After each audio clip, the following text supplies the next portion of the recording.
Sheri, nizere ko noneho washoje. Ngewe dore navuye muri douche narangije. Utaza kuminkorera nka bya bindi byawe byo kukererwa. Umva, umura noneho nasoje ariko uzi ko ubimbwira wagira ngo ngiye ntago nkunda akazi kawe nge. Nangirega gukererwa ntago mbikunda. Umva banguka ahubwo. Nkushyire mutuyiko tungahe. Ariko mana nyagasani we. Urambwira ko wateguye breakfast se kandi? None se Sheri rogira ngo tugenderaho. Ariko Sheri mana nyagasani we. Ntabwo urasobanukira icyo kibazo sigaye mfite muri iyi minsi ndabyibuha uko bwije nuko bukeye none urazana ama breakfast n'iki. Ariko ubwibone buri muri iyi nzu iki ngo ntabwo ushaka kubyibuha. Ngwino shu, ngwino wirira imbuto, icyayi cyihorere sibyo? Yeah, my god. Ngwimbuto? Yes, imbuto naryo aryo zigutwara. Oh la la, ariko mana nyagasani. Nta kibazo, ahubwo urimo uratinda ndabona ari wowe ugiye kumara amasaha. Ibiro 90 sigaye mfite ko urashaka kongeraho mana nyagasani. Waretse breakfast tukayihorera. Ahubwo se sentire yanjye iri heyi? Ko nayireba. Iraho ngaho, ureba ku ruhande gato yaho ngaho urayibona.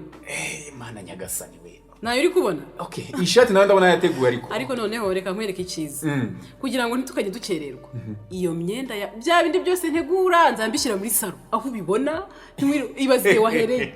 Ngo sinzi ngo amasocks ngo ishati ngo banguka tugendesha. Ni wowe bituma dukererwa. Reka tugire vuba ariko ibyo bya breakfast reka tubyihorere n'ukuri kuko umubyibuka bije urakomeje. Umva. Reka ninywere njewe nzambara ibubu. Ndabona none nambaye neza kabisa Sheri. Wakoze kunegura imyenda pe. Twe turategura papa, Ibaze ukuntu wahoraga wambara ngino pantaro kandi ndebera ukuntu ijyana nyinyisha. Erega umugore nuwamenye ko umugabo we yaberewe akamenya ibikuri umugabo we. Twe turategura. Icyo kirekana mdamu washatse akuze azi kimuzanye mu rugo. Urakoze Sheri. Ahubwo se Sheri akanaga kikari ku ishati yawe. Akahise kandi. Uskwa mudamu yamfurije imyenda kweli. Ariko Sheri. Sheri sorry. Nigute buri gihe uzajya ufata imyenda yanjye wihereze bari abantu bo kuyifura. Unaniwe kumurakara, unaniwe kumfura. Mukanya wanshimaga ko nagwitiye imyenda myiza none. Ariko kano karabibihije. Sha nta kundi biri bigendere Sheri. Urasubira mu cyumba uhindura imyenda. Usurambara icyo ahubwo. Ariko Sheri, ubu koko unaniwe kumfurira ukazajya ufata imyenda yanjye ukayihereza abandi bantu akaba bamfurira koko. Ese Sheri uretse kurakara na mesa ryari. Ubu tujyanye ku kazi. Ndutana ni mugoroba. Ariko abagabo mwagiye muri kwikunda. Urumva nabikora ryari. Uryame hanyuma ngewe ndaremesa. Reka nsubireyo nje guhindura.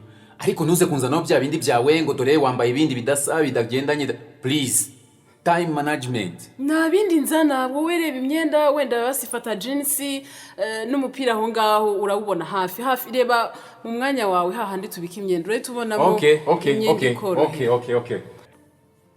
Mana nyagasani uyu munsi nurangira amahoro ndagushima. Mana mva siwikira noneho. Erega n'ubundi ibintu ntibyakunda ngo urugo rutagira umukozi ngo ntashaka abakozi. Ariko ubundi umugabo njye mbona atanankunda. Ibi ni biki? Njye mu kazi nkavemo mese nkorope nteke. Imirimo yose yo mu rugo ngo ntitwashaka umukozi. Harya ubundi umuntu abakora iki? Sheri. Okay, maze guhindura. Hanyuma ngiye hariya ku modoka, ngiye hariya hanze gira vuba none uransanga yo moto. Reka nanjye mfata isakoshi tugende. Ndaje rwose wumura. Tedura amasaha yaducitse. Reka nzi. Ndaje Sheri. Tebuka please. Umva.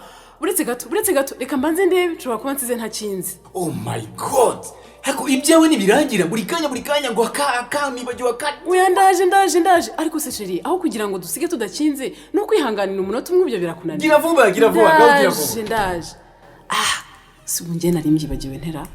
Usko ku cyumba hatari hakinze Mana nyagasani. Cyakora mwuka wera arakoze kunyibutsa.